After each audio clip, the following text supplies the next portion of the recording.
No,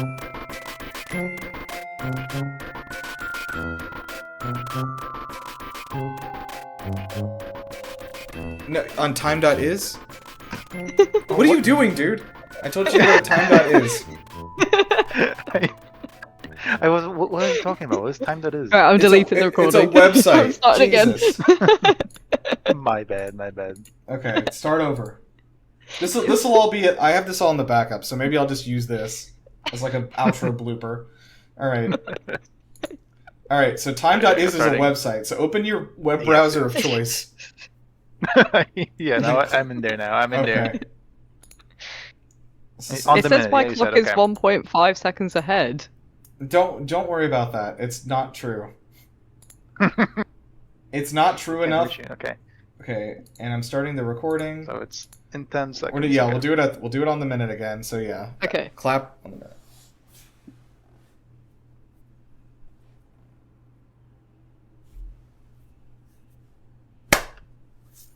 Okay. There we go. I'm gonna go ahead and say that worked, just for the sake of like my sanity. All right, we're in it now. Hello everybody. Welcome to. We have a special episode, Halloween Spooktacular. Ooh. Great. I was hoping for, I guess, some more enthusiasm. That's fine. It's okay. Did you hear mine? Did my mic pick it up? It did. Yeah. I wish it hadn't. All right. Let's so hey, it's Nirav. You know me. So we're actually just we didn't have time to record our new episode, and I had an idea of like, oh, let's do a Halloween special since this episode would regularly be scheduled to go up this Friday on Halloween actually. So I've gathered here some horror aficionados, I guess. Werty, would you self-describe yourself as a horror aficionado? No, I'm a baby. I'm a horror baby. Okay. I'm here to give perspective. Okay, so we have someone here to give the perspective of a baby. I think I will be like a 9-year-old child, so that will be sort of an evening out. And then Jess, you're like a full-grown adult who likes horror, yeah? Yeah, like nothing really like scares me anymore. Yeah, Jess is definitely my number one like person I go to for horror things. So she should have us covered. So yeah, let's, if you may know Jess from my many other things that I do and just life, I don't know. Do you know a lot of people, Jess? What, in life? Yeah. Maybe, yeah, a bit, a few. Okay. I don't know if they're listening. But if you have listened to or seen our video game movie hell series, which is a different show, or if you have... even listened to Game Busters before. Jess has been on there many times as well. And then, do you want to be Werty on here, or do you want to be Mateusz? Absolutely, I'll be Werty. I won't butcher anyone with pronunciation of Polish. I'll be okay. Sometimes people like learning new things, like how to say names. Do they?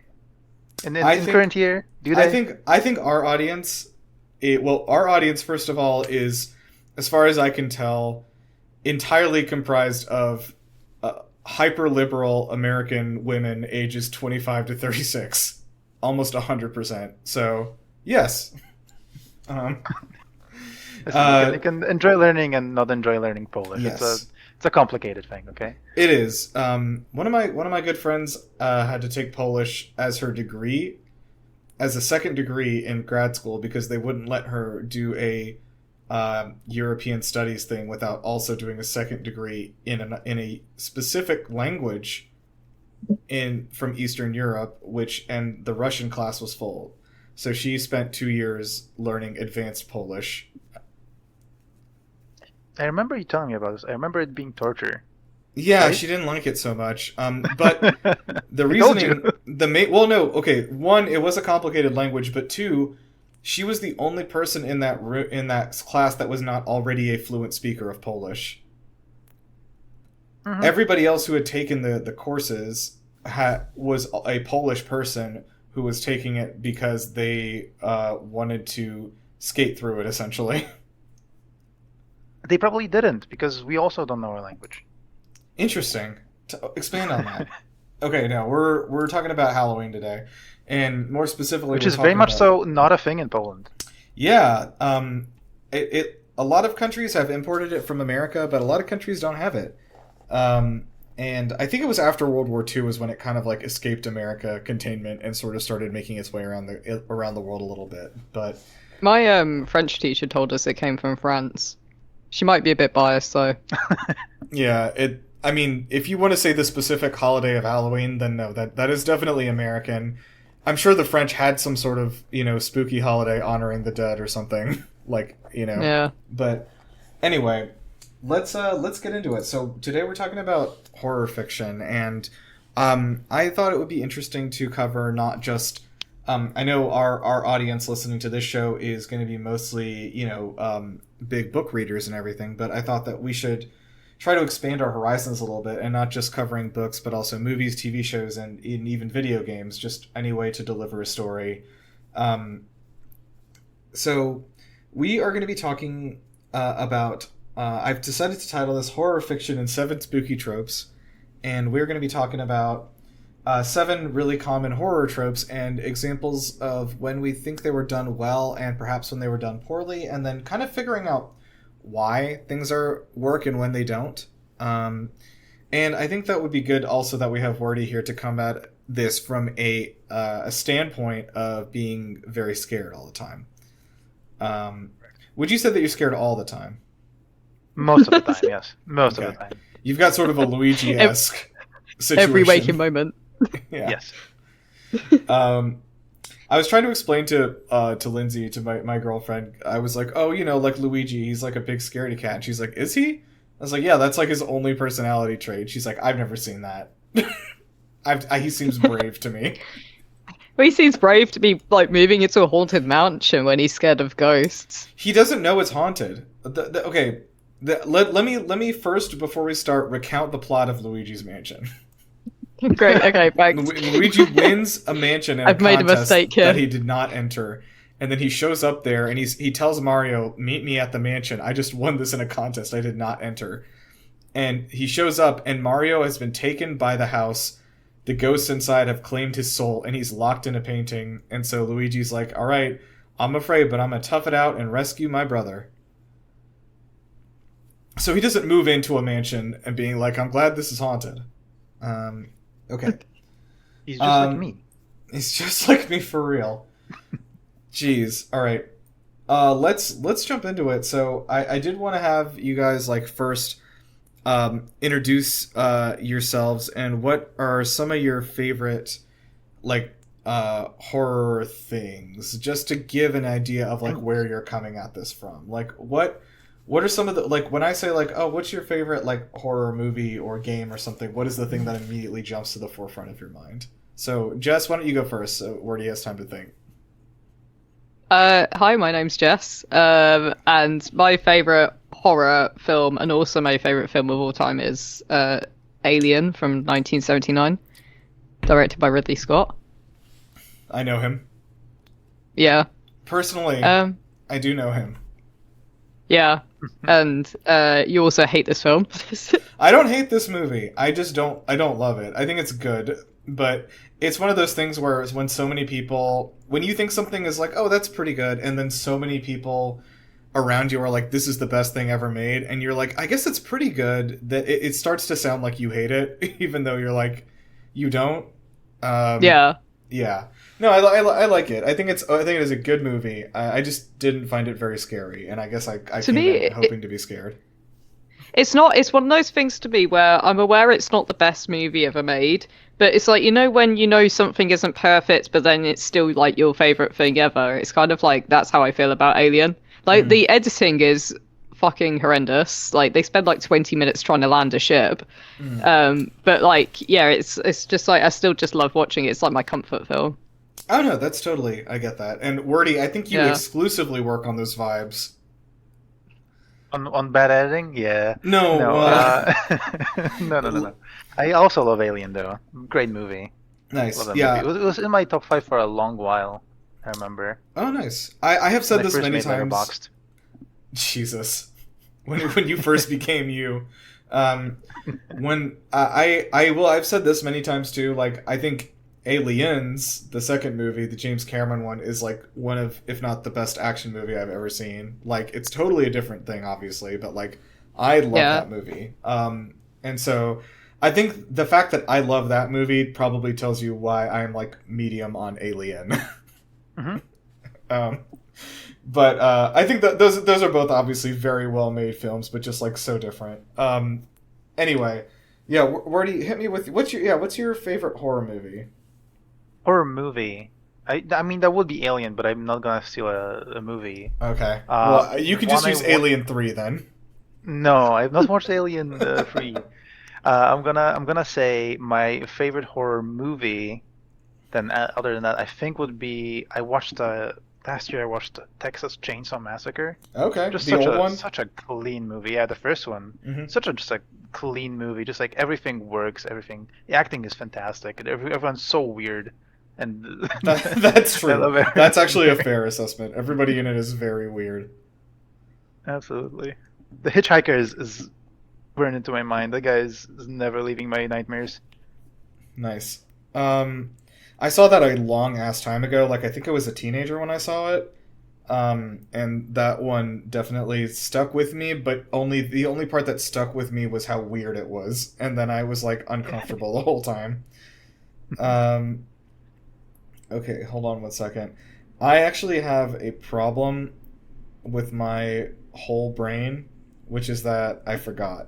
And so I am going to my letterbox. I'm sorting by genre, horror, and I'm in descending order looking at my highest rated ones.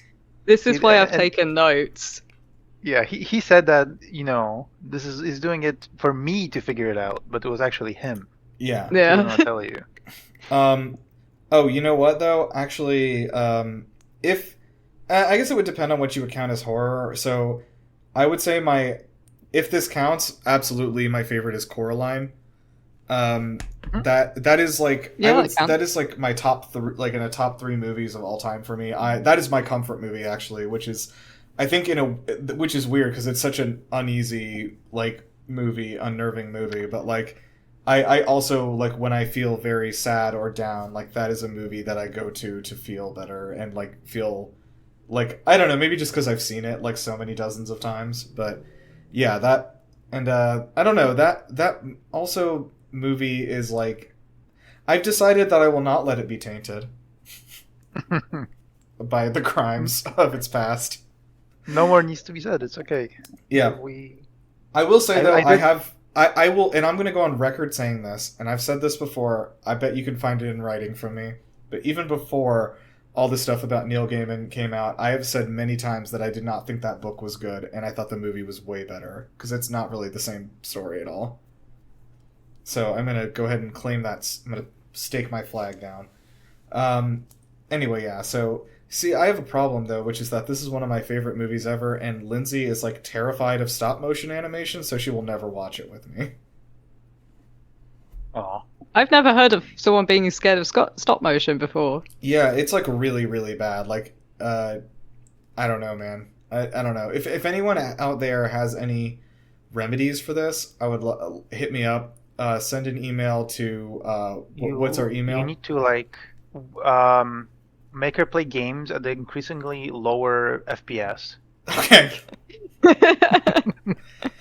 to 29, 28. One by one. We can work our way down to that Spider-Man Miles Morales suit where the suit runs at 12 frames per second, and the rest of the game is still at 60. Okay, so yeah, hit us up at our email, which is I guess like email@biz.com or something like that. Send me an email there. Okay, let's get into this. So we have the first thing we're going to talk about is the unstoppable evil. So this is a monster or killer or creature that cannot die, and it usually is supernatural or cosmic, beyond comprehension, but it's usually some kind of metaphor for like a theme that is like alive. First of all, I do want to ask, did you guys both consult TV tropes like I did? I tried not to. I tried not to really bad, but I will say the first two things really. I struggled with the first two a little bit, so I did, yeah. So I want to go first for this one because I just want to throw this out there. You're gonna mention it a million times, and Jess also likes it. The xenomorph, but from Alien Isolation specifically. It is the greatest thing of all time. I think like a million people have spoken about it, but I assume the audience here may be not super familiar with the game. Possibly not. If you could just give a quick recap. Yes, so the alien from that game specifically, it's obviously unkillable. You can get rid of it at points, but you can't really harm it much. At best, you can like scare it away. And it is like famously the smartest monster in just video games, period. It because it can be killed, they made it so it learns your patterns and your behaviors throughout the game. It adapts to them. Say you tend to hide in like vents underground, then it will eventually start moving there more. If you tend to hide in like cupboards or something, it will start checking those more often. And it is bad. It was it was like the first horror game I really played. On a dare, obviously, because I would not otherwise. And it was bad. It was really, really bad for me. Yeah, that is a game that I have watched people play but never picked up myself, I think for obvious reasons, which is that I'm a scared baby. But Jess, I know this is among your favorite games of all time. Yeah, this is like, I think I can't remember if it's the top 5, but it's definitely a top 10 for me. It like perfectly captures the first Alien film. They went into so much detail to make sure they picked up like every minute like decor in the sets. Like all the technology is like so similar. The soundtrack and everything, it's just like it absolutely nails the film. It's one of the best like movie to game adaptations I've ever seen. Yeah, it's kind of insane how much work went into it, especially considering it was in like, was it 2014 or something, which was still sort of Yes, that was still sort of on the tail end of when they were pumping out like licensed games, like where they would grab a studio and be like, you have 6 months to make this game to come out with this movie or whatever. And the fact that they were able to make something like that back then is like pretty incredible to me. Yeah, and it's like how good it is kind of said through its sales, because it was one of those games where when it first released it sold very poorly, so a sequel was like never on the books. But over the past 10 years, slowly more people have like picked it up, and now it's like considered one of the best survival horror games I ever made. Yeah, here's a tip for you. Every YouTuber has played this game, so if you want to watch it, you can. Yeah. It's pretty easily accessible that way. Okay, nice. So, Jess, did you have a different one? Yeah, I've got like 10 for this list. Oh, but, Jesus. Yeah. Hit us with your favorites. I think I'd go with maybe. So there's like several films that go with the same kind of idea of like, it's kind of like off the same vibes of Alien. So I've got Jaws here. An unstoppable shark that they I actually thought about Jaws for this, although they do stop him. Yeah, they do stop him. But it was quite tricky. It took them like a good hour and a half to do so. Yeah. And then I've also got The Thing, same kind of like storyline. Mm-hmm. This one, it's like an Arctic like research base, and they uncover like a UFO that crash landed on Earth. I think it crash landed on Earth like ages ago, and they've like dug it up. Yeah. And they find that a previous research team investigated the site, and their entire lab is like completely destroyed.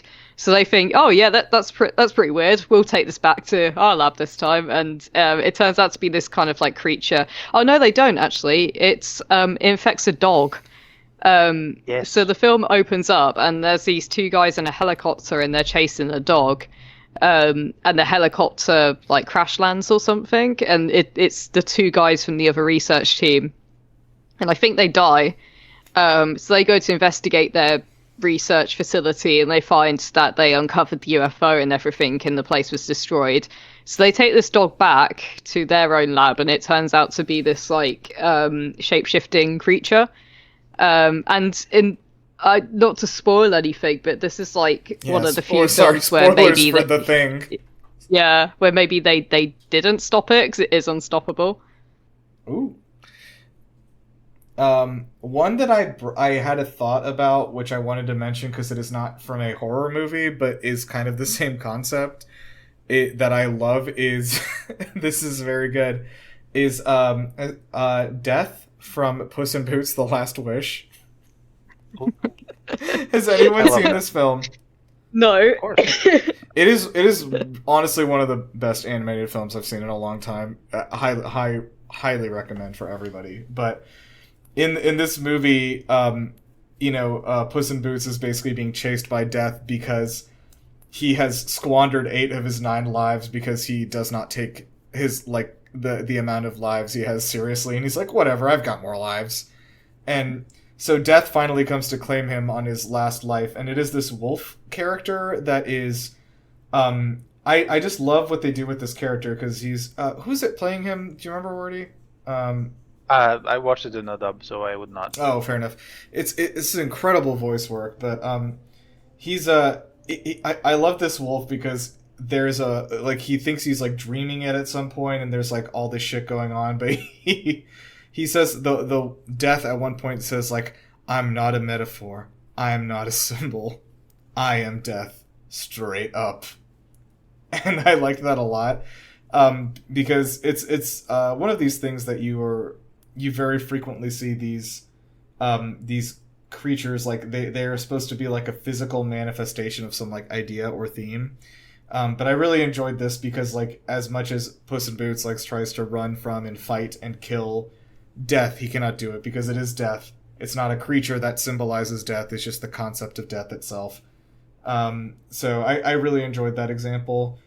Another one I thought of, Jess, which I know you would like also, is Mr. X from Resident Evil 2 slash Tyrant, that character. I really enjoy that character in that game because, just for anyone who's not familiar, in Resident Evil 2, there is a big man called Mr. X who is a sort of a mutation, I guess. And he's a big guy, but he's not a big guy. Like, he's like 6.5 feet tall. He's just like a big guy. He's wide. He's wide. That's important. He's a very wide man.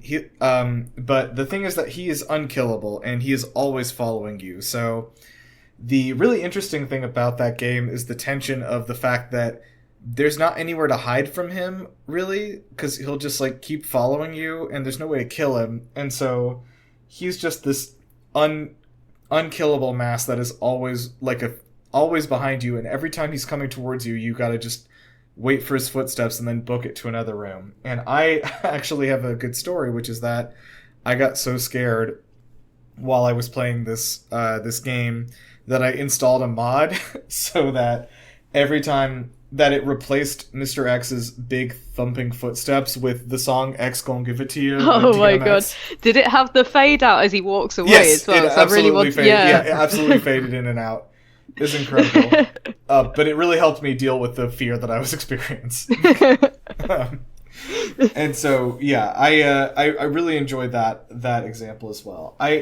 I know and we were talking about this before the episode. A lot of the times it's hard to think of like a bad example of this. I think for a lot of these things, my example of like a bad version of it is like Halloween 3 or 5, yes. Right? Where it's I put Halloween 1. Or Halloween 1. Okay, tell me about Halloween 1, please. So this is going to be really unpopular, but I watched Halloween 1 for the first time like a year or two ago, and I hated it. Because the guy, I can't remember what the villain's called. What's his name? Michael Myers? Michael Myers. He's just not ridiculous. Mike Myers, that's a common mistake. Yeah, she she must have fake killed him about 5 times, and he keeps on getting back up again. And I absolutely kind of hate that style of when there's no explanation as to why he can get shot 5 times, ran over, stabbed, eaten by a dog, and then still gets back up again. And Halloween's a big example of that. I think you've nailed the thing about this, because I think this trope works only if there are rules. If it's okay, we have to kill this thing before the sun sets or whatever, okay, fine, and then at night he becomes invincible or whatever, there's some sort of rule behind it or reasoning, but yeah, you're right. If it's yeah, this is just some dude, there's nothing there's nothing to him that makes him invincible. And I think even Jason has some specific thing has to be done to him for him to die, is that right? Yeah. I don't know. I'm not very familiar with those. But yeah, I think that's a good example. I actually had thought of the later Halloween movies, because in addition to not dying 5 times in the first Halloween movie, Michael Myers continues to come back and not die dozens of times in the following movies. Yeah. And like He's like John Wick by this point. it sort of like takes the terror out of it a little bit if he just if every time you think he's dead and like there's no actual sense of like victory or anything. It's like It's like with the Terminator, it's like, you know, same kind of concept, like unstoppable guy. It's because he's the fucking Terminator. But like, also you can see him taking damage from everything that Sarah Connor does to him. You know, like he gets set on fire and loses his skin, and like by the end he's just kind of like crawling towards her. Whereas like Michael Myers, he's just, I don't know, he's just like a machine that's not a machine. I'm even reading right now. I was looking to see like how would one kill like these characters. I typed in how do you kill Jason Voorhees, but it took me to some Dead by Daylight stuff. But oh yeah, but yeah, I don't know. Like if you can't see this is, I think this is the weird thing, which is that the unstoppable evil does have to be stoppable eventually, or there's not like a story there, you know. It's like in Alien, I'm not sure if they kill it at the end or not, or if they just get it off the ship and book it out of there. Yeah. And then it's like Resident Evil 2, like most Resident Evil games, like the more Mr. X gets damaged, the more he mutates, but that's why he's like invincible. It's because he's like a mutated thing. I also brought sorry, go on. Oh no, carry on. I was going to say, I also thought of a bad example of this being Slender Man, because for the specific reason you said, which is that there are no rules because the internet sort of collectively made him up, and there's not really like an actual mythos that is like behind him, right? Like there was obviously that really shitty like movie, but then there's also like the game where he just will show up now and then and you die, and just look away. There's not really look away. That's how you beat him. You just look away. Just look away. You don't have to look at him. Yeah. I put they gamed him too much in the game. What you say? I put note. Gamed him too much. Oh, sorry. Sorry, go ahead. Sorry, no, you carry on. You said like in the game, I remember everyone was like, it was everyone on YouTube once upon a time. Right, and I remember. Everyone sort of gamed it too hard, and then they realize whenever he just like spawns, you can just look away for a second and. Nothing happens. Okay, doesn't great. Have any rules? Yeah. Oh, I thought that was the aim of the game. I thought you had to look away from him when he turns up. I played it very late. Yeah, I think that was something we all figured out later. Although that is an interesting, because that kind of reminds me of the Enderman in Minecraft. When you see one, you're just like, oh god, look away. Because like if you make eye contact with it, it's Jover. Okay, let's Wait a second. I just wanted to like throw one in there for the bad examples, because unsolvable monsters are so common in non-horror games, especially. I don't know if you have any examples, but like a ton of licensed games, which I'm an expert in, obviously. Yes, that's true. Played all that, yeah. And there's always a stealth section, and there's not usually like a super scary monster, but just like a guy in a coat. And you fought him like 20 times, but in all those sections, he's just unkillable, right? He's just indestructible. He sees you, you're dead. And like you said back then about rules, like I really think that in all those games, whenever you just introduce a guy that's unkillable for like 5 seconds because funny stealth, then that sucks so bad. That everyone hates that, right? Yeah, that's true. I love mandatory stealth sections. Every game in 2010. Okay, so let's jump to the next one, which is... you know what we should do? We should top this off by using all of our examples together to create the perfect horror movie. Oh, great. Let's do that. Okay.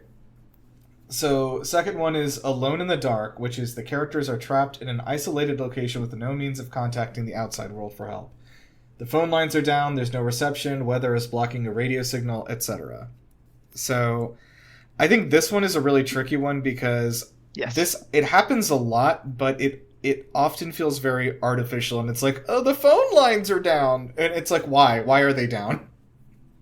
Why do all 8 of you on different cell phone plans have different do not have reception anymore? They shot the satellites out the sky. Why is it that in your suburban house where this woman is shrieking her lungs out for 4 uninterrupted minutes, none of the neighbors have come to call the police or anything, you know? That's why they don't make them like that anymore. You know, that's a thing of the old. That's true, but like back in the 80s, that was like a lot of them though, where like there would be like, you know, people would be in a house or something and they'd be like, "Oh my god, we're stuck in the house," you know, like cabin. Yeah. So I think the famous cabin in the woods. Yeah, exactly. So speaking of the famous cabin in the woods, I think very obviously for me, I was going to mention I really like how Until Dawn does this, although I will also qualify that Until Dawn is like a satire of the very thing that it's being. So like I don't know that it counts as much, but like the thing is that like they don't have reception because they already know that they're not going to have reception on their cell phones up in this mountain. That's even established before they get up there. The second thing is that they're alone isolated on this mountain, and all the phone lines go down and the power gets cut because somebody is doing that to them to scare them. Like and I'm not going to say who, but I think you know. No spoilers. And I really like that because it does happen in such a way that like, you know, it feels like, oh my god, everywhere we try to run, there's no way off this mountain. Like, you know, the car's not working or whatever, etc. It's because somebody is sabotaging them the whole way through. And so it's like... I was going to say they truly are alone in the dark until dawn. Until dawn. Yeah. Until dawn. Yeah, Jess, what do you thought about for this one? I love Until Dawn, because it's like my favorite, because I hate the which we'll get up to later. You know that don't go up into the woods. Don't go up there. Yeah, and like teenagers going away because they always pick like some creepy little hut in the woods to go and have like this weekend getaway. Yeah. Like, what are you doing? But Jess, like, I'm sorry to tell you that, but like that is a real ass thing people do here. Why do you do that? Teenagers, so they can go get drunk and have sex, and the parents will know. We just go camping. The thing is we have all of these cabins that are very easy to rent all over the place and mountains everywhere. Yeah. You know, so I think that's probably the difference. But anyway, go on. But Until Dawn's like the best version of this because they've got this rich mate whose family have this like getaway like mountain lodge, which they don't use anymore or something like that. So they arrange like this like yearly party where they all just go there for the weekend and get boozed and like play games and stuff. But it seems like a generally nice place to go and do that. It's not like some shack in the woods somewhere that their uncle owns. And they have to like dust off all the spiders off the beds before they like sleep for the night. It's like what? I mean, but, actually, literally, Jess, and this was obviously, like, I'm an adult now, but, like, my friends and I just did a mountain cabin weekend, like, 2 weeks ago. Like, we literally rented the, like, cabin from Until Dawn, and we all went up into the mountains, like, 15 of us. This is super common here. Super common. Yeah. Just because you're just jealous because you guys don't have mountains. Yeah, and also we don't have enough properties so to just have a spare one, like, up in the mountains. They barely count as property. They're like little like shacks. Yeah. It's like so Jess, where is your winter home then? We have mountains if you count Scotland. Scotland's got Ben Nevis, and then Wales also has Snowdon. Edward Snowden? No, just Snowdon the mountain. Is he Welsh? Let's say yes. All right. Anyway, let's continue. So I've got like another 10 entries for this, but I don't know if you want to go for like just rattle them off quick. I'll just single them out to space ones. So I've got Dead Space. I was gonna say all of my favorite Mouthwashing, ones are space. Mm-hmm. Yeah, and Annihilation, which isn't space but is still sort of like spacey. In space, no one can hear you. Podcast was a joke I made earlier. Yeah. Okay, actually, Jess, could you tell me about Dead Space? Because that is a really popular one, and I think that I've heard from many people, not just like even like in our Discord or whatever, like about how fucking good that game is. So why does the isolation work so well in that game?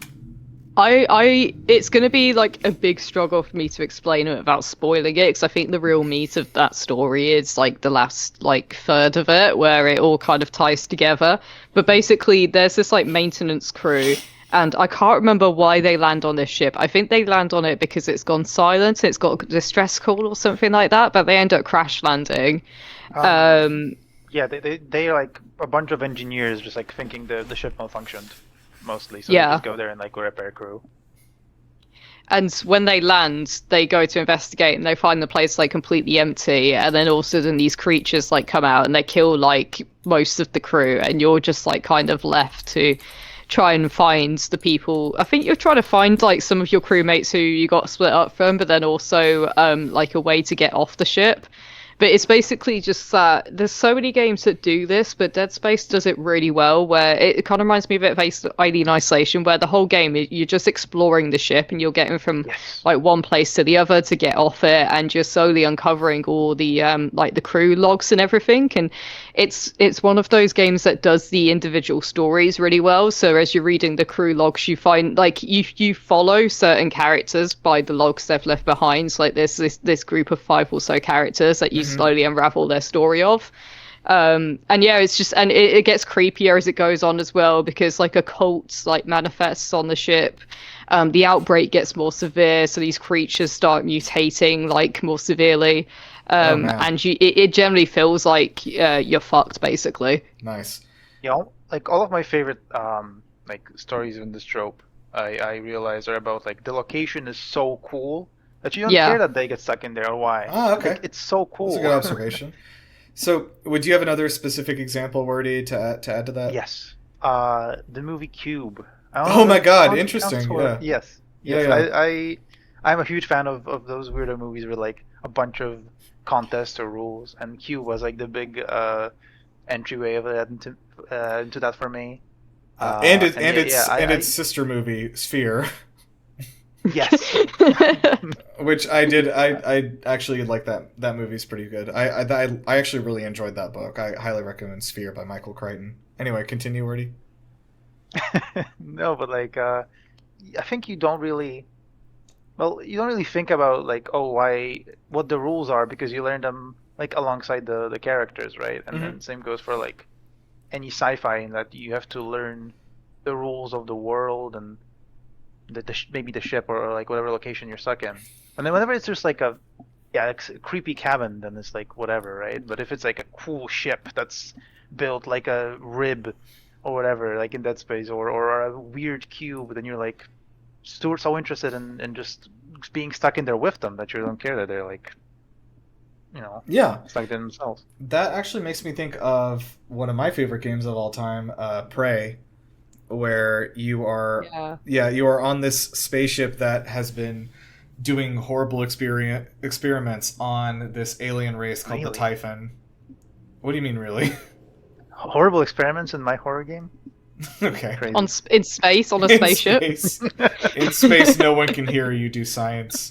In that game, like the Typhon, essentially they break out of containment because humans have been experimenting and essentially torturing them in the name of science for years. And they take over the ship, they kill nearly everybody on there in horrific ways. As you're walking around, you're like, oh, was this justified? Probably. But you can kind of even can join them, frankly. But like, I really like how that game does the isolation thing, because it keeps teasing you with like, wait, there's a survivor on this end of the ship. Like, we have to blast through and we get to rescue them. And sometimes you're able to save them, but like most of the time you're just not. And like every time, I like that it kind of like dangles this thing in front of you, like, oh, there's somebody here who's going to help you. And then even when you do rescue somebody, and you're like, okay, I've got another person here with me, they're like, well, I can't do anything. Oh, I'm gonna hide in the vault. And it's like, fuck. Great. I don't know. I really enjoyed that. But one that I was going to mention before that, just to get some books in here, because I know our audience is drifting away from all these video games, is The Shining. I think that's a very obvious example of isolation situation where, and obviously the book and the movie are like pretty different. I recommend both of those things as separate experiences. But I won't go into my usual rants. Yeah, Jess I think has a problem with the film a little bit. Yeah. Which are you Stephen King? Am I Stephen King? Yeah. I prefer the book. He like really The lost answer his is mind. yes. Yeah, The no, answer is yes. Yeah, this is the only film adaptation he despises. Like, Yeah. he usually doesn't have an opinion on his film adaptations, apart from this one, where he's been very vocal that he does not like what they did. He in the hated book. it so much he remade a miniseries of it, which And I liked the miniseries. The miniseries was Interesting. very faithful to the it book. is very faithful, yeah, for sure. Yeah. But like, yeah, I think most people are familiar with the Shining, with probably in the movie more so. But like, regardless, this character gets everyone is snowed in, not like Edward Snowden or like the mountain Snowden in Wales. Yeah. But everyone is snowed in, and basically it's just Jack and Wendy and Danny, the child. Yes. The Yeah. child. And whoever else haunts this hotel. But they're all trapped in there, essentially. And when shit starts to go down, the snow has already come. There is no way for them to get out there. And I think, Werty, what you said about the location being interesting is really important here. Because, like, the Overlook Hotel is, like, a super interesting location. And you're not mad that they're stuck in there the whole time, because there's always more stuff to find. And it's kind of like that Stephen King goes into so much detail about this hotel. A bit too much detail, if you ask me. Like, after reading like 8 pages about how the boiler works, I hate that. It's just like so boring. It's important for the story. It's very important to read. It basically boils down to pop down to the cellar every now and again, make sure the boiler's still running, otherwise it blows up. That's all we need to know. It's a game mechanic.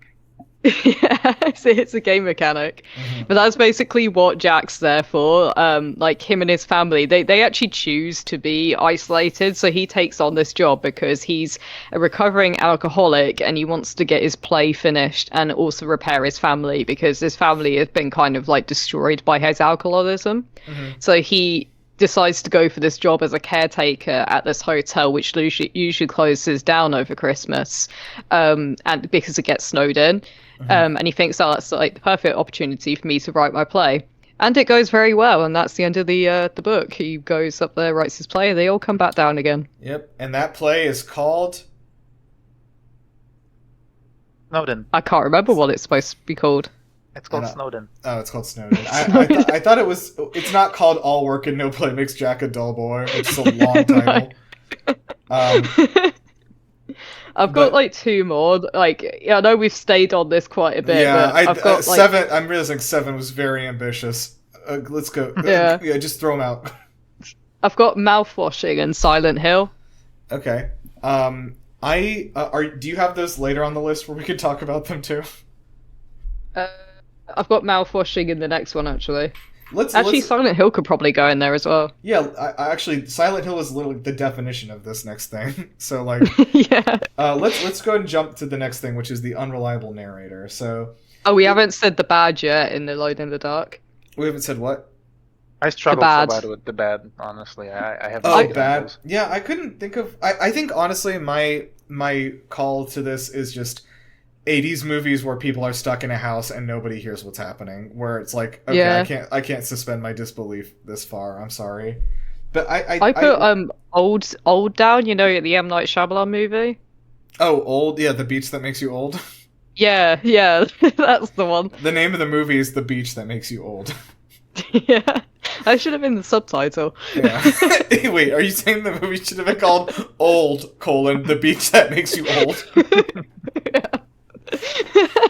That's actually a good point though, because like it's like, why don't they like leave the beach? And then it's like, well, pharmaceutical. I actually like that movie because it's maybe the only one where the pharmaceutical companies are the bad guys, and they need to be the bad guys in more stuff. I thought it was such a big reach when they were trying to explain why you can't leave the beach. Yeah, it's really it's just that they have to keep inventing rules to explain Yeah, they're their just like, existing oh no, rules. you'll faint if you try to leave the beach. Yeah, you love the beach. Stay here. Yeah. Okay, so yeah, the unreliable narrator, which is a story told from the point of view of someone who is not perceiving reality. They're seeing something distorted or fully fabricated, whether it's by way of an external force or internal repression. I think one that jumped to my mind immediately for this, that I'm sure everyone else thought of also, was Shutter Island, which I really like that movie. Oh yeah, yeah.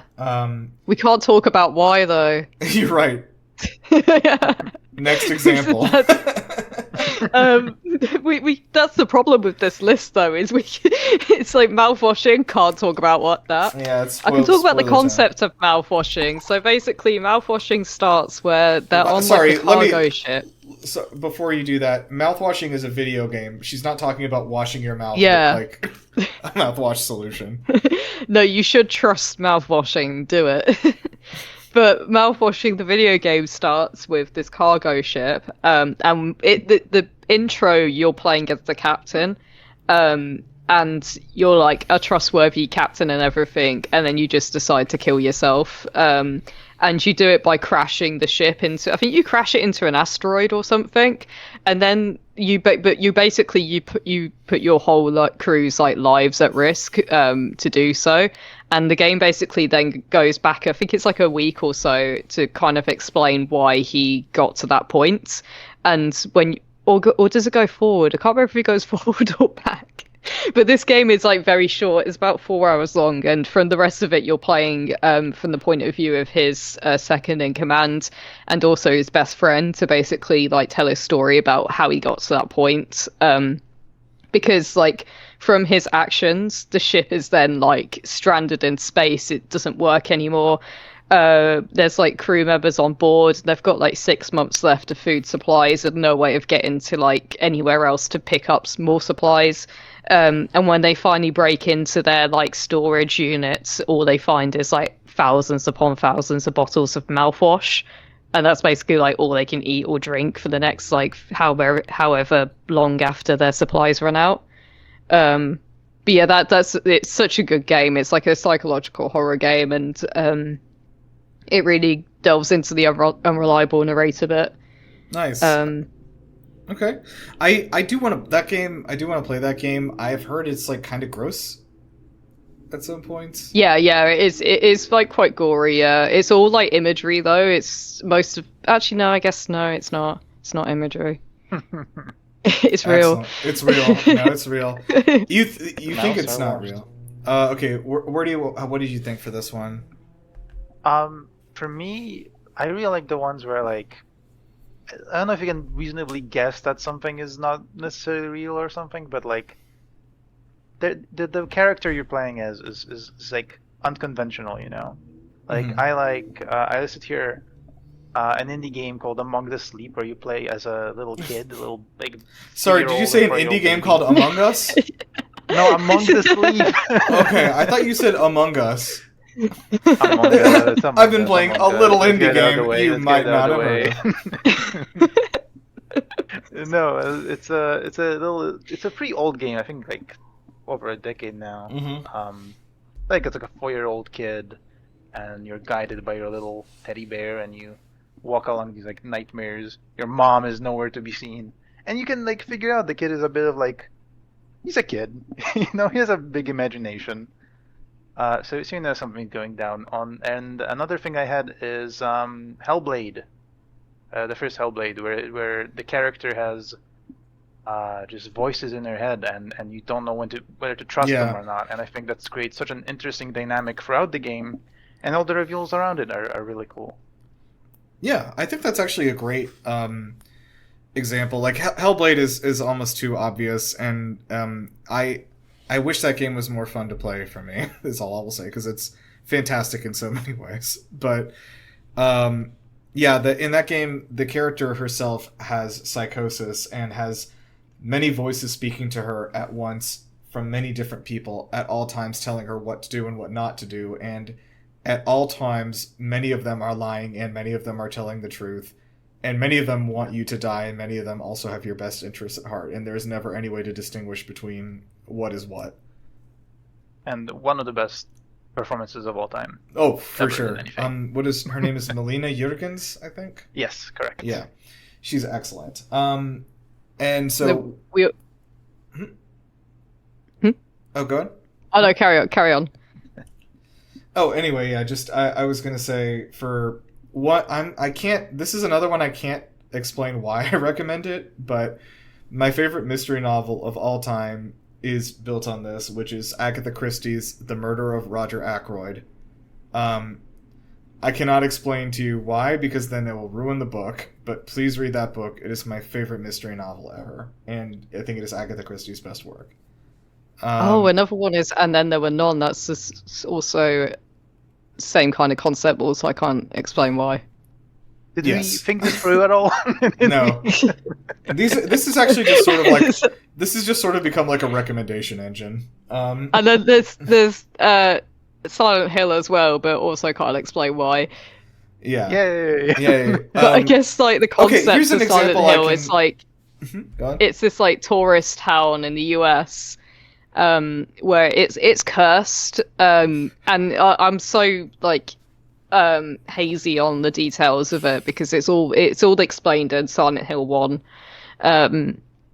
But the town's cursed, and some people, but not everybody who pass through it, end up in this kind of like parallel world where they have to kind of face their inner demons, almost, or not their inner demons, but just something else they're having troubles with. So in Silent Hill 2, the main character James goes there because he gets a letter from his now dead wife, like asking him to meet her at Silent Hill, and she's been dead like 2-3 years by this point.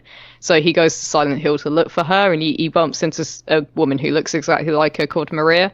And basically, I can't even talk more about it other than that, but like just the whole game is just about like why he's there and like who we can trust as well, and also who's real and who's not, because he does bump into other people who are going through the same thing he's going through, like just people that have turned up in the town and they're also seeing weird shit, and then also people that the town has generated like for him to like kind of face against his history.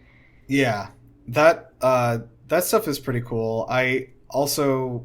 Jess, should we recommend the Silent Hill movie with Sean Bean, where he was added in after the movie was written? I love his scenes in that. It's just like every time there's some shit going down in Silent Hill, it just cuts to Sean Bean like dusting off his coffee table or something.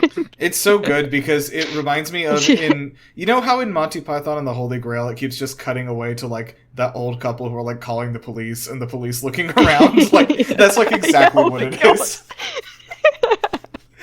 Fuck.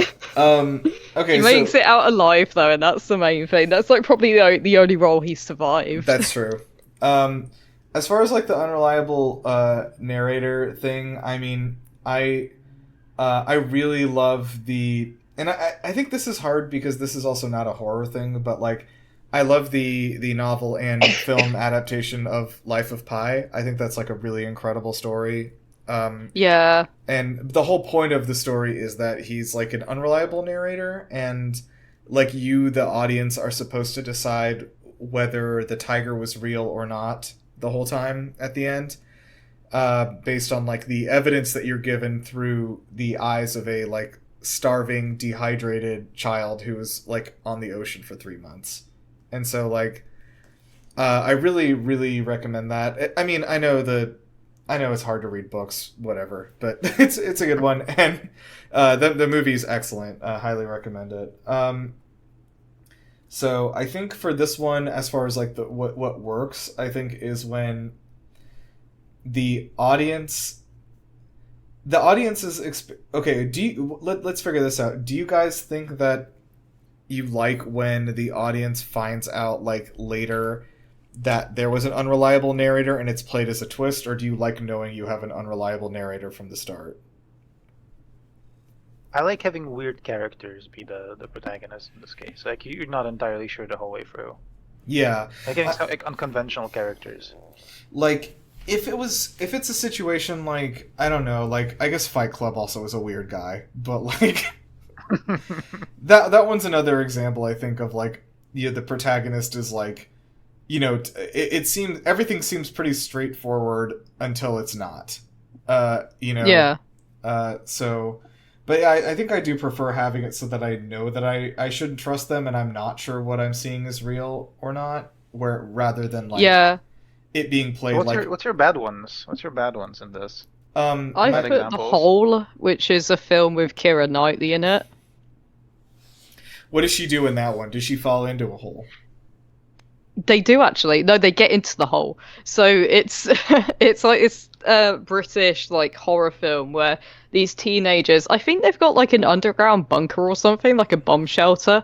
Um, but like, or it's like owned by one of their families, and they decide to. This is the teenagers going off to some fucking weird place to have a booze weekend like storyline because they go to this creepy weird underground bunker to have a booze weekend, and they get locked inside.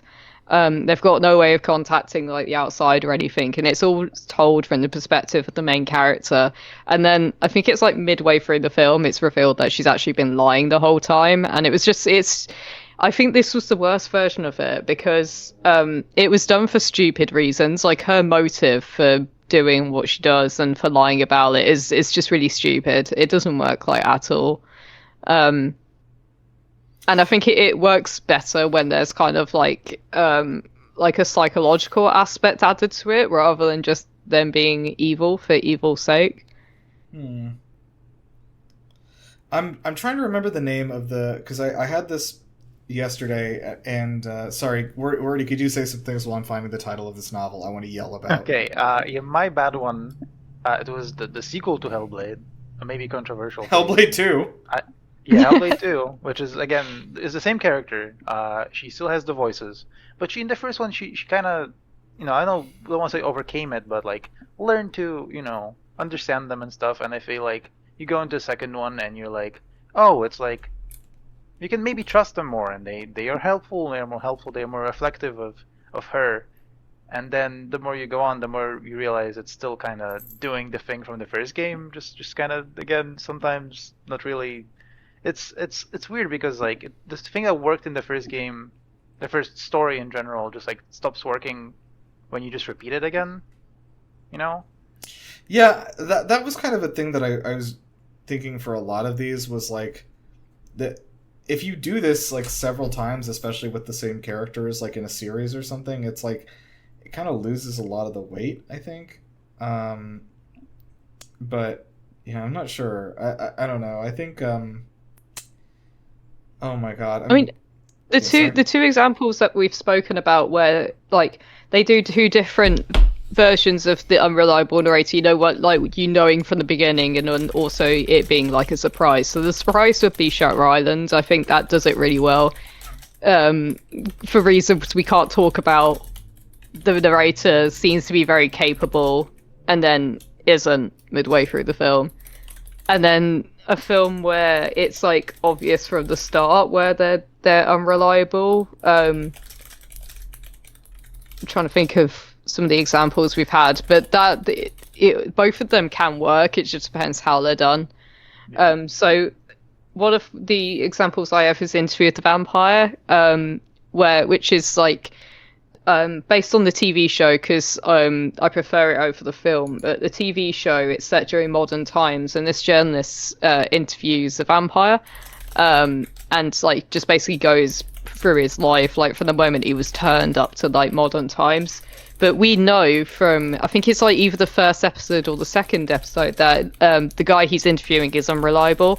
Like he uses an example of someone saying, like talking about a car crash and saying, yeah, I remember looking in the rearview mirror, my daughter was in the her car seat, and I wasn't wearing a seat belt. But then he says, but then someone might point out that this was during a time where seatbelts weren't a thing anyway, or something like that. So it's made clear from the start that the person he's interviewing isn't going to be reliable. And this is very common with interviewees trying to recollect on things that have happened in their past. And then that becomes like a very major plot point, like moving forward. So I think it can work in like both ways. Yeah, I think sorry, I'm so concentrated on trying to find this book now because I thought I knew the name of it and I didn't, and now, but I was like finally a chance to scream about this. I'm looking up story graph now, and I'm gonna look at my things that I have read, and I'm gonna scroll down there, and I'm gonna find this. So let's continue on while I do this. Let's see. Maybe like a bad example of you knowing from the start would be the Shining film, because of the way it's done. Because it's not that you know he's unreliable, but you know exactly what he's going to do. Because during that job interview, when he's asking him like if he'll be able to cope on his own, like Jack Nicholson replies with this like grin that looks like he's about to murder his family. So it's like you know he's like going to go insane That's right just from the Jack start. Nicholson. Come on. I know, it's Come just his face. on. It's very poorly done. Oh my god. I know you can't help it, but it's like from the in the book's perspective, when Jack goes for that interview, he goes for that interview full well, like with the intention of like going into this hotel and fixing his relationship and everything and finishing his play. And he's like, you generally have hope in your heart for him because he's like actually doing quite a good job. Well, then why is Jack Nicholson smiling so weird during that interview? Explain that. When Jack Nicholson looks like he's gonna go up there to murder his family, like he's got it pre-planned. That was actually separately from that. Even I remember there was a thing with the Shining movie where the producers were against hiring Jack Nicholson for this part because he had just played an insane character in a movie. What was it called? One Flew Over the Cuckoo's Nest. Oh yeah, A hugely popular movie where he played an insane killer, and they were like, the audience was going to know that he's an insane killer before we even get to that. No, definitely not. Yeah, they ended up going with it though. Yeah. All right, well, let's move on while I'm still looking in the background here. Oh wait, I think I found it. You will get the info in the found next it. episode of the podcast. I found it. Stranger in the Woods. Yes. Okay. This book is called Stranger in the Woods by Annie Taylor. I hate this book so much because it actually was gripping me with mystery the whole time. But all of the stuff that made it a mystery was all fabricated because the main character repressed in her brain so badly the fact that she used to live in Ireland for years. She's Australian. She's in Ireland. Sorry, Scotland. That's why I couldn't find it. It's Scotland, not Ireland. She had forgotten that she had lived in Scotland, had a long-term relationship with a man, had a child, and then had gotten had been in so much pain from this, and losing that child, or so she thought, that her brain repressed many years of her whole life and everybody she ever met. And then she went back to Australia, and then her mom and like none of her friends or anything ever mentioned it again. And then also she comes back to stay with the same family to be a photographer for them. And it's her own daughter who is with this man who used to be her lover, and his wife, who is like, obviously she's such a bitch. We hate her. But this hot guy, though, what's his deal? Why does it seem like I know him? It's because I've had his child and I've given birth to it. And she has forgotten all of this shit the whole time. And then at the end, all of it just comes back to her. And I'm like, so, like, nobody said anything to her? Like, nobody. And at the same time, I was just so astounded that they would... Because the only reason there was any mystery, I was like, oh, wow, none of this adds up. Why doesn't any of this add up? I can't wait to see what happens. It's just like, this is the answer. And it was just such a stupid ending to what I thought was like 3/4 of an extremely good mystery novel. So that just made me more angry. So that's, I guess, the end of my rant. I'm sorry. Fuck off, Annie. I love Alright. insane stuff like that, though. Quick, insane summaries. Okay. We gotta keep moving. Next we have Curiosity Killed the Cast. The protagonists are responsible for the antagonist existing or arriving by way of breaking rules or touching something they were warned not to, such as performing a seance or using a Ouija board for fun. This is another common one that was like common, I think, before, like more in the 80s, 90s than it is now. Because I feel like it gets parodied more than anything nowadays. We still have a mysterious item sometimes. A Yeah, spooky orb. Yeah, for sure. I love a good orb. one one example I thought of that was a little bit unusual for this was The Mummy. Because in The Mummy, the group are all warned very specifically, hey, if you touch this book, a mummy's going to come back to life and it's a demon king and it's going to kill all of you. And everyone's like, Do they touch the book? Yes, they do. They pick it up immediately and they're like, well, that would never happen. And in The Mummy 2, they do it again.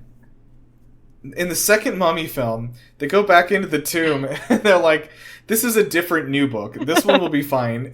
It happens again after they're explicitly warned not to do it and their own experiences warn them not to do it.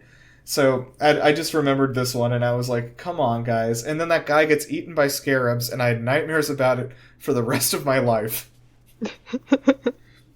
So...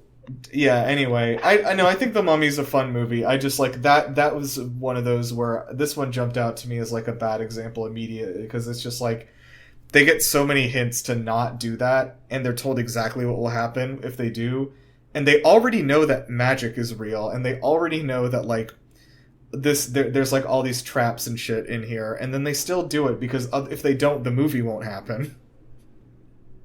I think if we're starting off with bad examples, I think a similar one is every Jurassic Park film after the first one. Yeah, that is a great example. All series at this point, right? Like if there's a series of a horror movie, they just keep happening. So it makes you wonder why. Actually, as we're talking, it makes you wonder why like sequels for horror movies are so popular. Like, why are there 19 sequels for all of these movies? So, for those of you that have lived under a rock, Jurassic Park is... You don't need to explain Jurassic Park. Decide to bring dinosaurs back to life into a theme park, and Jeff Goldblum says something mysterious that hints towards this may be a bad idea. Finds a way. Yeah, because they think they've got it all under control, and he's like, no, life will find a way, they'll kill you all. And then the shocker, the dinosaurs escape and kill everyone, and they fly off the island. They're like, "Ooh, that was a bad idea." And then God forbid anyone do that again. And then Jurassic Park 2, 3, 4, Jurassic World 1, 2, 3, 4. I will say that like this fucking island. They do keep going back to the island. I will say that Jurassic World is probably the funniest one because they do literally just be like, "What if we made another dinosaur park, but this time Bryce Dallas Howard is in charge?" And I do like that movie. T-Rexes like weren't dangerous enough. Shall we make like? Should we fuse two T-Rexes together into a big T-Rex?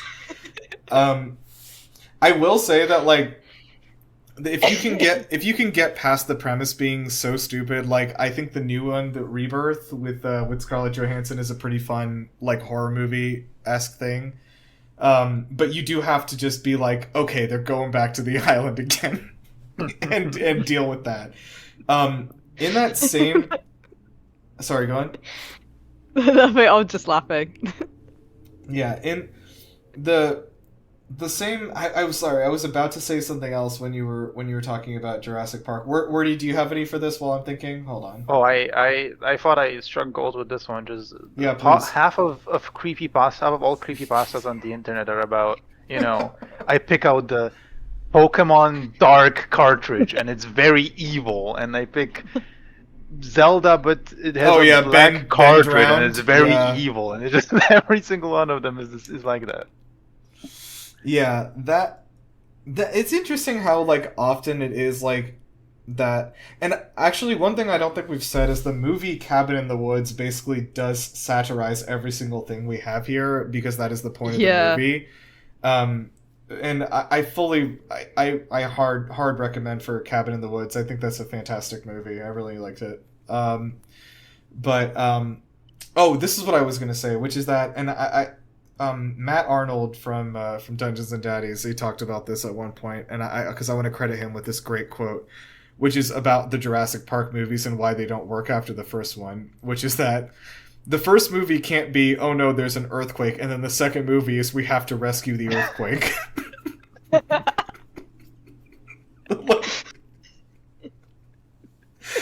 Which, like, when you put it that way, I think kind of sheds some light on like why it doesn't really make sense. But We keep turning up for these goddamn dinosaurs, including me. Yeah. I'm the culprit.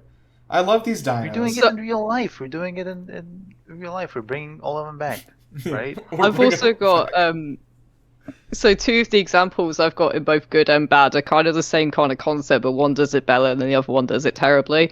And that the difference here is the knowledge so that the cast have going into it. So in Alien, they crash land on a planet. They go into this cave. John Hurt sticks his face in an egg. He does. And Why? Yeah. It's cool. It's so cool. In the remastered, I think they give him a gun as well, just to make it look a bit more like he's a bit more prepared. Oh, so okay, John Hurt shot first.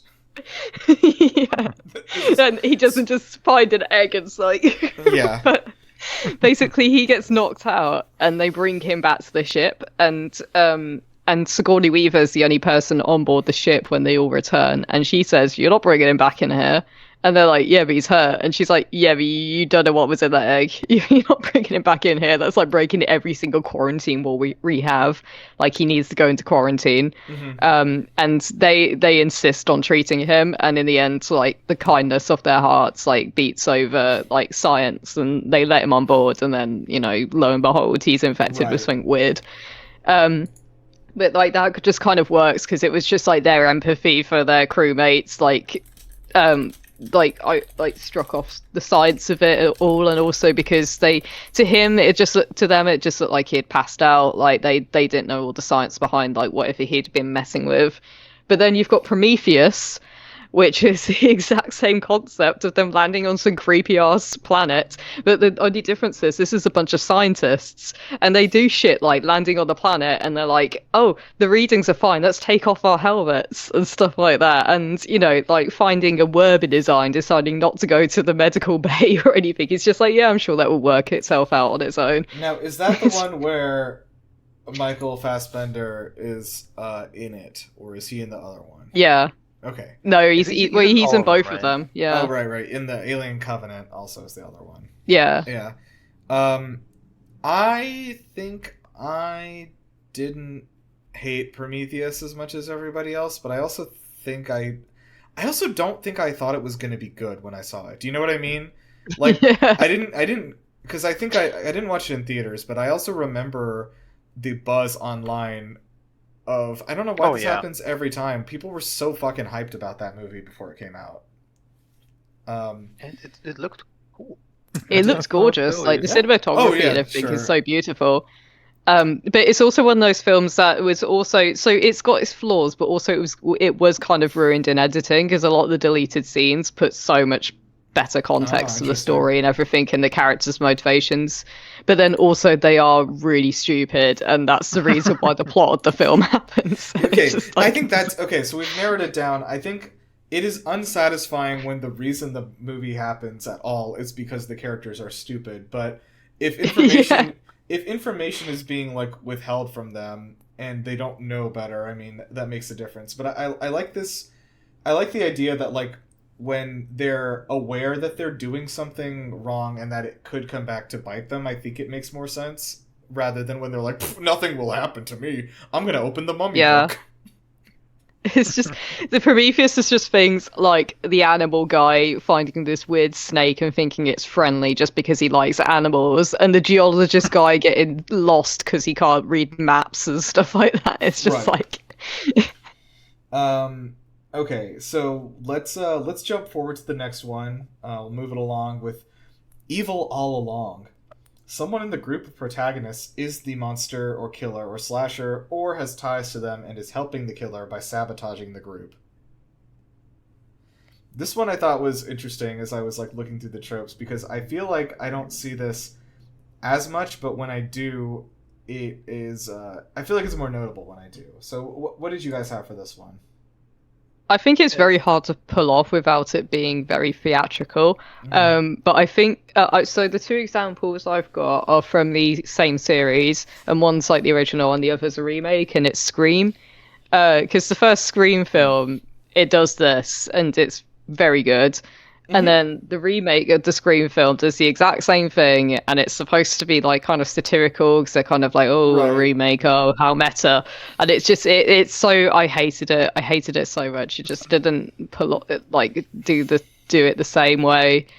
Well, it did, but it just didn't have the impacts that the first one had. Sequelitis, even. Yeah. What do you have? I think I have one you maybe have as well. Oh, maybe. I have I doubt it, though. Danganronpa. Oh, I did have Danganronpa as my secondary. It's my sidebar Yes. for this one. Yeah, go ahead though.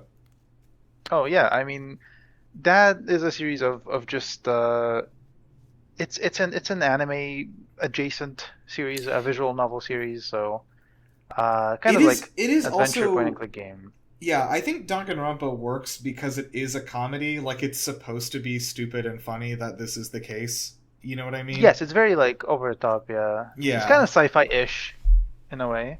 Yeah. If anyone's not aware, and I recommend. Probably, I don't think it's a game for everybody, but if you want to watch a playthrough of it also, you could get a lot out of it. It's a very fun game. But Danganronpa is Was the series any good? Was the TV show any The good? animated show is okay. Oh, wait, no, sorry. The animated show, the one that's just called Danganronpa, the animation, that is Yeah. the first game. No, it's shit. Don't watch that. Okay, yeah. But the Danganronpa 3 series is alright. At the end. But anyway, so this series, if you haven't heard of it, and if you're not an anime person, you may not have. You have probably seen Monokuma around the internet somewhere, who is the black, half white, evil looking teddy bear. But anyway, it's basically Saw. It's a play on Saw, the whole situation, and even I think self-confessed by Kodaka It's that Saw he Battle literally. Royale. Yeah, and actually, Kodaka, speaking of something we said earlier, the director said his main inspiration for Danganronpa was actually the movie Cube. Yes. So, Werty, you've been absolved. I love weird games. I love weird scary games. So, like, 16 students who are all hyper talented at one specific thing are trapped in a school, and there is no way out of the school. All the windows and doors have been boarded up with iron plates, and there is a robotic bear that has forced everyone into a killing game, and the only way to get out of the school is if you kill one of the other students and then get away with it. By which they mean you have to kill somebody, and then there is a class trial that is held, and all the other students have to present all the facts that they have obtained and decide unanimously who to accuse as the killer. And if that person is able to frame somebody else, essentially, then they get to escape and everybody else dies. So it is very much... Unfortunately for them, like two characters are very smart and everyone else is very stupid. It's very sad, really. That is true. Hold on. But yeah, I really enjoy those games, and again, I think it has a similar situation as Cabin in the Woods, where it's like meant to be satirical, so it's not like as much an example. Oh of yeah, that there's there's just callbacks to all sorts of like other movies and pop culture and stuff like Jack the Ripper and Oh stuff, yeah. everything. Actually, while I was looking through TV tropes at a bunch of these yesterday, I was like thinking I was kind of surprised that like most of them have more examples of subversion than they do like actual straight usage, if that makes sense. Yeah, anyway. I was trying to think of one where it's not kind of like a Scooby-Doo reveal. Okay, no, this was my thing. think... Wait, sorry, can I say my thing before you say your Scooby-Doo Yeah, thing? sure. So my example was Scooby-Doo on Zombie Island, which is an example of doing it really well, which is that the Scooby-Doo on Zombie Island, if you haven't seen, is a fucking fantastic movie. It's like it is genuinely, you can watch it as an adult. It's a weirdly good movie, like really well written, great animation, great music, and very funny. But in that movie, they are trapped on an island in the Louisiana Bayou with this very southern plantation lady and her at her manor and some of her people there, and the zombies are constantly like coming after Scooby and the gang and everything, and they're like, oh my god, there are zombies here, etc. And at the end of the movie, you do find out that the people that invited them there to the island to solve the mystery of the zombies, this plantation owner, she is the bad guy. She is a demon, and she and her servants are all demons, and they invited them there as sacrifices, which they have to do every so often to stay young and stay alive. And the zombies are all the people that were tricked into coming to the island over the last hundreds of years and have died there. And so all the zombies chasing Scooby and the gang the whole time are literally trying to get them to leave the island so that the same thing doesn't happen to them. And I don't know. I always think back to that. That's a fucking great movie. Highly recommend. 10 out of 10. Jess, what were you saying about Scooby-Doo? I was trying to find one where it's not kind of like a Scooby-Doo reveal, you know, like all like theatrical, you know, like Scream, it's like very theatrical. It doesn't take itself seriously like at all. Yeah. And it's like, I think the only one I can kind of think of, I thought of like Crimson Peak, because that's not like a theatrical reveal. It's actually kind of sad. That is one of Lindsay's favorite like, movies, which we still have to see. It's really good, yeah. I know Tom Hiddleston is in it, which probably is about 99% of the reason she loves it.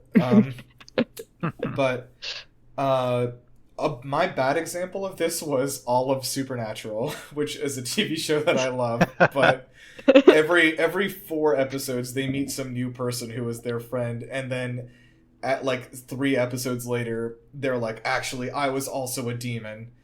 Like, even down to people that are like, you know, Sam's like longtime girlfriend at one point, Ruby, like turns out to be a demon and etc. and betrays them, and then like, oh, we can trust this guy, and then it turns out his name is Lucifer and he's the real devil, and like 8 episodes later he sends them to hell. You know, it happens over and over again to the degree that like you just can't possibly care or be surprised that anyone is evil. Like, general rule of thumb, that show ran for 15 fucking seasons, which I did not watch all of, thankfully, but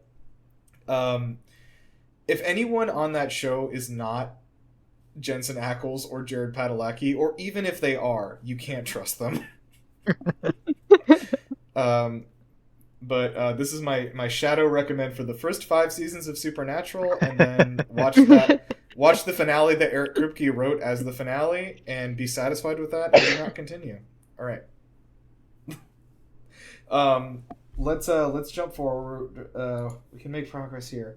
All right, this one is The Harbinger, which is, I think, a very hard one to get right nowadays. I'd love to. Yeah, I very much struggled with this one because I've got Cabin in the Woods, and that's the only one I could think of. It's like a parody of that idea. Yeah, it's a parody of it. But it's weird that I couldn't find the films it's parodying. Yeah, I know, right? Okay, so The Harbinger is a local who is usually an old man who wants the protagonist to not go in there or don't go up to that cabin. Kids go up there and they don't come back down. These harbingers are familiar with local legends, and they have seen other groups of people go to this place and not come back and not heeded their warning. My example of this that was good, I had to reach all the way back to probably the origin of the trope, which is Dracula. Which is, of course, when Jonathan Harker, the protagonist of Dracula, goes up to the small Romanian village, and you know the reason he's there is because he's like a real estate lawyer, and he's there to sell Count Dracula property in the UK. He's moving there from Romania. This sounds way less interesting than I think Dracula. Yeah, Dracula is about a lot of real estate law in it. I just realised that's the plot of Nosferatu, because I haven't watched or read Dracula, and I didn't realise that's how close the plot is. Well, Nosferatu is Dracula. Like, there's no difference. Yeah, it's an adaptation of it, yeah. It is an adaptation. But I thought they might have tweaked the plot a bit, considering it wasn't legal. None of it is different. Like, literally every single thing that happens, and especially if you saw the new Nosferatu movie, the Roger Eggers one. Yeah, that one is like almost 1-to-1 adaptation of the novel Dracula. Do they also sell land there? I can kind of understand why it had some copyright issues now when Nosferatu first came out. Sorry, is it a canon event? Is that a canon event, and this is selling plots of land to a vampire selling in the stories? Yes. Well, you like, can imagine land the creators ownership of is a big Nosferatu were deal. like, we didn't know about the plot of Dracula. It was just a coincidence that we got the same plot. So yeah, in this story though, when Jonathan is like going through this small Romanian village at the foot of the mountain, they're like, there's an old man that literally stops him and is like, "Don't go up there. People go up there to the castle and they don't come back down. There's a darkness there. We've known about it for generations in this village." And he's like, "Okay, I hear you, old man, but have you considered that I'm here to do big lawyer business, so get the fuck out of my way." Money. Money. And so, yeah, he travels. Obviously, he goes to goes to Dracula's castle, and I think the rest of the story is probably pretty well known. But like, I was like, okay, I like that in that story, but I might only like it because it was the first time somebody did it, and like, I'm- I don't know if that's. What do you guys have a good example? Like, Werty, did you come up with one that you liked? Yes. So this is something you played recently, Nirav. Oh, It is the little indie game Karamara. Oh, sure. Beneath the Forlorn Limbs. that's a So great in there, game. this is it's a secret kind of interaction where you can play the whole game, and this may not happen to you, but there's a little secret like hidey hole that I don't think you ever found. I think I asked you about it. And I you may never not found have it because behind- I think I was missing 3 achievements, so I assume I missed some things. Yeah, so you go and you find it, and you like this creepy long corridor, and you go there, and you can't open the door. You don't have the necessary thing for it. And then you turn around, and this lady, which was very nice, honestly, she's kind of kind to you. She might not be trustworthy entirely, but she wasn't like antagonistic towards you. And then you see her just standing behind you, and she just raises her finger and says, "Oh, don't think about this. It's never happened." And it's like you beat the game and you find that, and you're like, "What?" You're like completely, out of nowhere. There's like a whole second B plot to this whole game, and yeah, I think like I can't think of any straightforward ones like that start the story, but like I like that it had like a second B plot like in that way. Yeah, I'm interested to see that, but I also am like really hoping that he adds more onto that game, and then maybe I'll like restart it. Yes, so this is Yeah. a call to action. Please play that game. So Yes. they make more of them. Please, they cost like a sandwich. Jess, you would as the actually really developer like said. this game too. It's like a mystery. Yeah, it's like I've got it detective on my kind of wish game. list. Yeah. I saw screenshots of it and thought it was a deck builder because he's holding cards. Oh yeah, no, so, it's yeah. literally those. Yeah, those are the clues you're collecting as you're collecting them. So, Yeah. it's not a deck Yeah, builder. because he's mute and he has to use them like show them Yes, people and yeah. just walks up to people and just shows And them just a card. shows You're them a like, card. What do you Yeah, think of this? the- Yeah. I was just like, no, deck builder, hiss. No. So what I'm getting from our discussion here is that our perfect horror movie should just not have one of these. Yeah. So maybe there's an old man that says, "You should go up there. Everyone who goes up there comes back down." There's a second story where a side character meets a guy like this, but not the main guy. Yeah. Okay, and obviously I saved the best for last, and Jess, I would love to hear your thoughts on this because I know we've talked about this before and you have some ideas. But we are going to talk about the final girl trope. And I definitely want to dig into some of the like gross undertones that accompany the trope.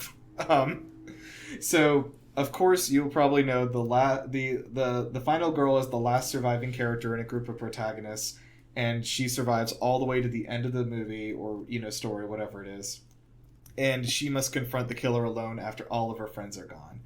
And she's often presented as like morally right, and she symbolizes purity or innocence in some way. And oftentimes she'll be contrasted to some other female character in the group who is like some sort of sex haver and has been killed by the monster.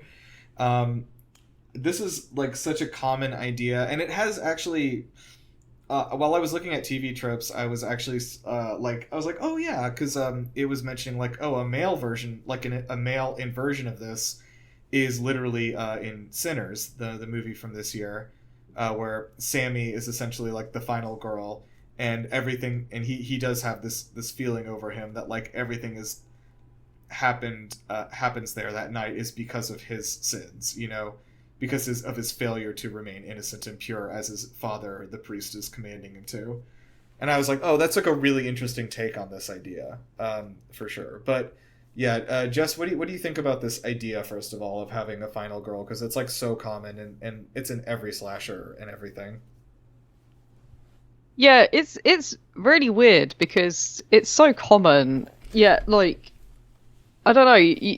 It's like horror is like one of the only genres where like women have been like very well represented from the get go. You know, like Aliens like started like sci-fi horror off, and it had Ellen Ripley from the start, and she's like the final girl and everything. Um, but it's like it's done well when she's learnt something throughout the film, I think, and also like it's obvious that it's not just happened because she's like a goody two shoes. Like she's got her own kind of like story and everything. I don't know. I think I'm rambling a little bit. No, it's okay. Like I think it's hard to come up with like good or bad examples of this because like I feel like it is such a trope to the point that if there's not like a final person in the movie, or like, and especially like a final girl situation, like it's not really even like a horror movie anymore. Like yeah. One thing that I wanted to comment on that I really liked was a subversion of the idea in the first season of American Horror Story, which I don't know. Have either of you watched? Yeah. If you remember, the main character, the protagonist of that first season, is essentially she's given this final girl treatment until the like I think next to last episode, when we find out that she has been dead for most of the season and is not in fact the final girl. She is already died. Yeah. The killer already got her, and she did not know. She's been a ghost. The first girl. She was the first girl. Yeah, but I liked that subversion of the idea a lot, because then it's like the killer already got everybody, and like you the audience have been like cheering her on the whole time, being like, she's got to survive, and then like she's already been gone. But yeah, one bad example I thought of is, I just picked a random bad horror movie I could remember, which was called They. It's called They, from 2002. And 2002, okay. There's these like this group of hot teenagers that have been like haunted by night terrors, by these creatures that are like coming from the other side, and like the night terrors become real and like slowly kill each of them, one by one, classic style. And then at the end, the final girl is like, oh, we think that she's escaped the night terrors. She's like shoved them back into their like virtual, like metaphorical closet where they belong or whatever. And then she's like in this, the final scene of the movie really stuck with me because of how stupid it was, which was that she finally like goes to the psychiatric ward. She wakes up there. She like is speaking to a therapist and is like getting help and everything. And then she like lays down in her bed, and then she like looks up again, and then like out of her mirror in her room, like all the night creatures are like they are like all pouring out, and then she's like, ah, and then they get her, and then the movie ends. Sequel bait, and I was like, without sequels is the worst. Was it even sequel bait? Because there's no characters left. That was the last character, and they got her. Well, that's how all the horror movies go, no? Like, they always bring back the one character that survived in the first movie at some point, and yeah. I don't know, because like I think there's like a gross undertone to this, which is that like the final girl is the one who survives because she has not done things that are like impure, but like impure in the like very Christian sense of like she is like a virgin usually, and she is like very obedient to her parents or whatever, right? Like she doesn't break the rules and like all that stuff. So I don't know. I was like, yeah. I found this yesterday. I found out this trope yesterday because I haven't done enough horror, but apparently the Texas Chainsaw Massacre was the first movie that's like classified as having it, right? Really? I didn't know that was the first. I read as to why, and like they because there's Halloween before that. Like Jess watched it, she can probably attest whether that's true or not. But they said the delineation is that like in Halloween she doesn't really fight back or isn't really like successful at Yeah, it. she just Whereas runs away. yeah, as in Texas Chainsaw Massacre, she whacks them and then runs away. Yeah. Yeah, I mean that's good. So like I think the trope is also part of like she does fight back, as opposed to just like running away. That's Yeah, interesting. 'Cause I think that's like ties into what I said. Like it works when she learns stuff and she uses that against whatever she's fighting at, and she doesn't just live because of like based on pure luck and the fact that she hasn't had sex throughout the whole movie. Yes, I think that's it. Yeah, because like I know I liked this movie a lot more than you did, but like I also was thinking of the new alien Romulus. Like that is a very final girl situation, and she does like have to use the skills that she's developed over the course of the movie to kill the alien child thing, which by the way is one of the grossest things I've seen in my whole life. That was so fucking scary. I hate that thing. But yeah, and then she, like when she does kill it and like kick it out of the spaceship and everything, like it feels like a little bit more earned and not like, oh my god, she was impure. Yeah, I think we're coming to the conclusion real quick that like the movie you want to make from all of these tropes is Alien. Like Well, I said this before the podcast started that Alien fits into all of these, apart from maybe the Harbinger, because no one lives on that planet to tell them not to go into the ship, and also the unreliable narrator, because I don't think Ellen's unreliable. She's like the most reliable person on that ship because she's the one who says, "Don't bring him in there."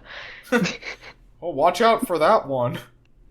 Yeah, as my bad example of the final girl, I put the film called Choose or Die, which is like, it's on Netflix, and the concept is that people start this game and they get given like, they get given a dare they have to do, otherwise they'll die. Is this not Who's the movie? That? Let me see. Hold on, is this It's not the guy from Sex Education. Okay, this is not the Dave Franco, Emma Roberts, you do a dare or you die No. movie. That's a different movie. No, with the same it's a premise. similar concept. But the thing is, so basically the lead character in this, she starts the game and you find out all this horrible stuff that other people that have played the game have had to do. You know, like, they've had to like cut bits off themselves, or they've had to kill someone or do something horrible to someone they like.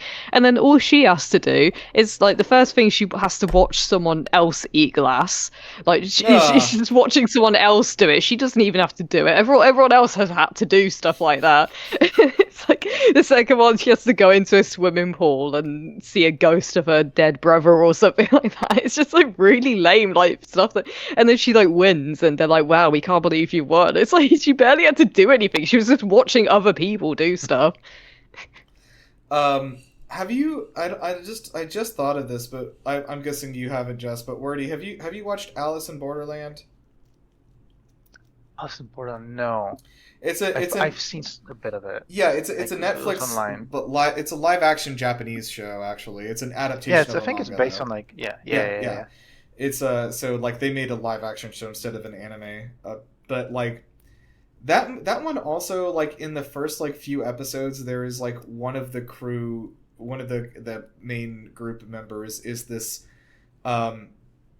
this woman who is like definitely presented as some sort of sex having fiend, and even seduces one of our characters to try to take advantage of his virginness, which she does do. Wow. And she like tricks him, right, and everything, and then she is sort of like immediately killed in the next like dare game they have to do, but then the guys like the main character's like two buddies also die in that game, and the only one who survives is like the cool girl, who is their buddy, who I don't know how much of a virgin she is. It doesn't say in the show, but I have some ideas. But anyway, I don't know, that just made me think of that again, because that is also a game or a movie where like people are doing like essentially having to do these like crazy games where they end up like possibly dying. I should watch that then. Huh? I love those. I love those. Yeah, I think it's all right. I don't love it as much as I think a lot of people online do, but because I think the main character is just deplorable and shitty. But he's meant to be like he's like a shitty guy who is like refuses to get a job because all he wants to do is play video games and watch anime, and he's like mooching off of his brother, and he like doesn't show up for interviews that his brother's like trying to get him a job so he can like support himself or even pay rent to him or something. And then like he gets kicked out of the house, and like all of his friends hate him because he's a shitty guy, and you're supposed to sympathize with him. And he doesn't really get like better over the course. But then he falls into a fantasy world where his knowledge of video games makes him a superhero, right? There you go. So anyway, if you're a shit person, if you're just like a shitty person, you're gonna love this show and you're gonna relate to it really strongly. I just remembered who the ultimate final girl might be, and you've seen that Sydney Sweeney film Immaculate, the horror film. I've heard of it, but tell me about Sydney. Yeah, so it's like the concept is that she's like a nun, and she's all like it's really funny. So this film was like, it was supposed to have been made when Sydney Sweeney was like 14. Like she was cast in it, and it never got made. So she's decided to produce it like as an adult because she thought it was such a cool idea. And I think she's had a part in the script as well. But the script is full of like compliments towards her. Like they keep on calling her really pretty and stuff, and it just made me laugh thinking that she's like basically written this herself. But she's a nun, and she gets sent to this like covenant, and everyone's like, "Oh my god, you're so pretty," and then she like gets pregnant, and you know she's a nun, so she hasn't done it with anyone, so it's like that's the whole film is like basically because she gets pregnant, and they're like, wow, well she hasn't had sex, she must have like this must be like the second coming of Christ. Clearly she can't be lying. No one's ever lied before, so. And then that's kind of like the concept of the film, like so she's supposed to be this like really innocent girl and everything. That's interesting. Yeah, but this is a bad example because this is like the like the cliche like at its fullest. Here's the number one cliche, which is the fucking It Follows. The that thing that monster specifically tracks down people who are having premarital sex who like are not blessed in the eyes of Christ. Don't have sex, kids, ever. And is like, I'm gonna kill them. But like, yeah, anyway, so I think, alright, so let's put together our movie. I think it takes place on Zombie Island. I think that's a good start. Yeah. That gets us our isolation too. And I think that the protagonist is just like a... Can the protagonist be just like a... The person who survives to the end is just like a jock, but he's like, you know, he's like always getting laid.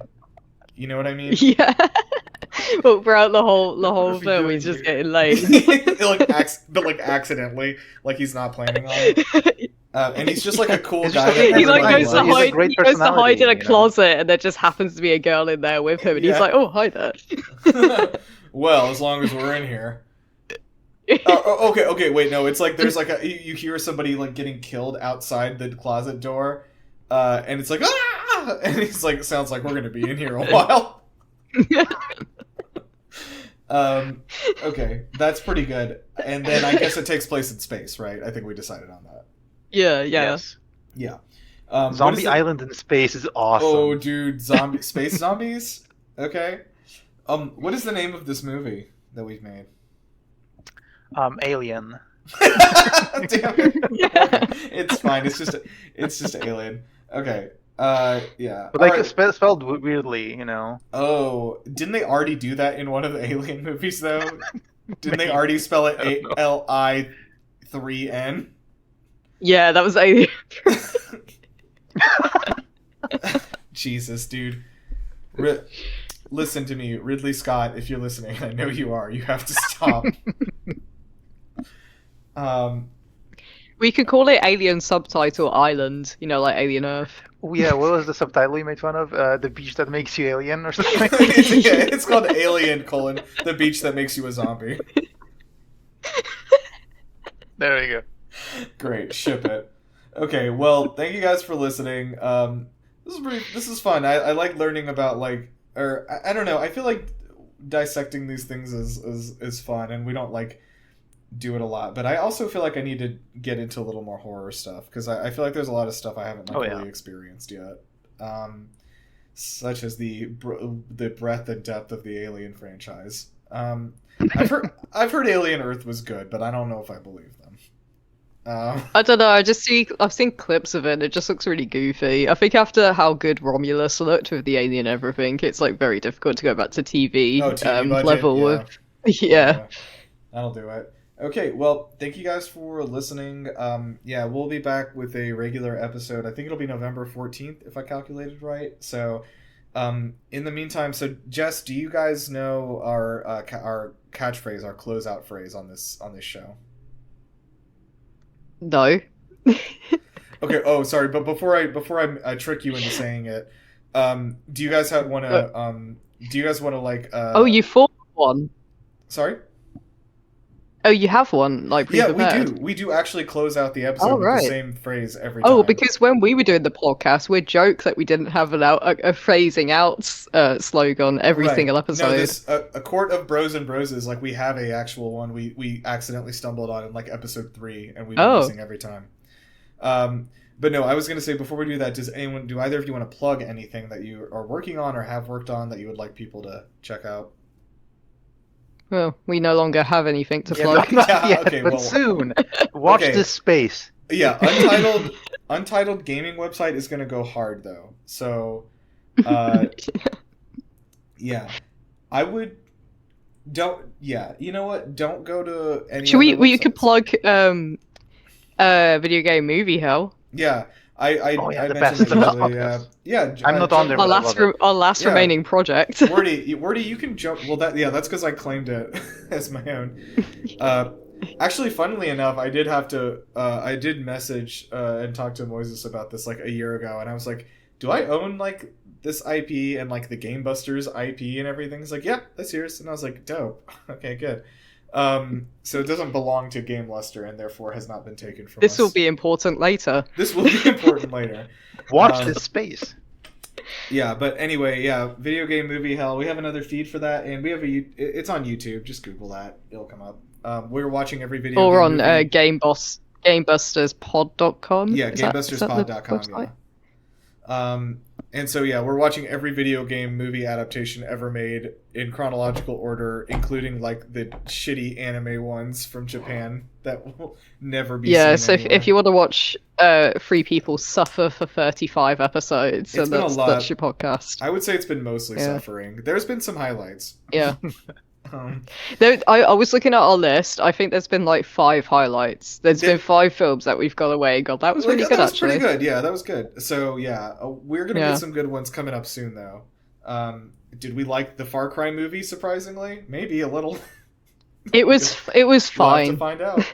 It will do. Dude, this is how I felt about... Because I was listening to a podcast, The Flophouse, which I love, recommend. They were talking about Black Adam. And I remember when I watched the movie Black Adam starring Dwayne "The Rock" Johnson as the titular Black Adam, produced by his production company, where he had a contractual number of punches he had to deliver. I walked out of that movie being like, you know what, that was pretty good, but I think the only reason I said that is because of how bad all the DC movies were before that. Yeah. Like, if the Justice League and, like, Batman v Superman and all that shit hadn't been so bad, I don't think I would have walked out of Black Adam being like, okay, that was pretty good. I'm going to give it 5 years before I decide whether Thunderbolts was actually good or not. I like Thunderbolts. I may like it less. I liked it as well. Later, but they may trick me. Okay, let's see. Let's get out of here. Werty, do you have anything you want to add, or we're good? Uh-oh. No. Werty, are you still here? I was going to say, you still Okay. I was thinking of how you're going to trick me. No. Do you want to plug anything like the nation of Poland or anything? No, please don't. Please don't. Don't come here. We hate it here. Okay, cool. Well, what we do say at the end of our episodes is keep on trucking, because as far as we understand, most of our listeners are truckers. So, keep on trucking and support your local bookstores. Alright, we will see you guys next time. Bye. Bye.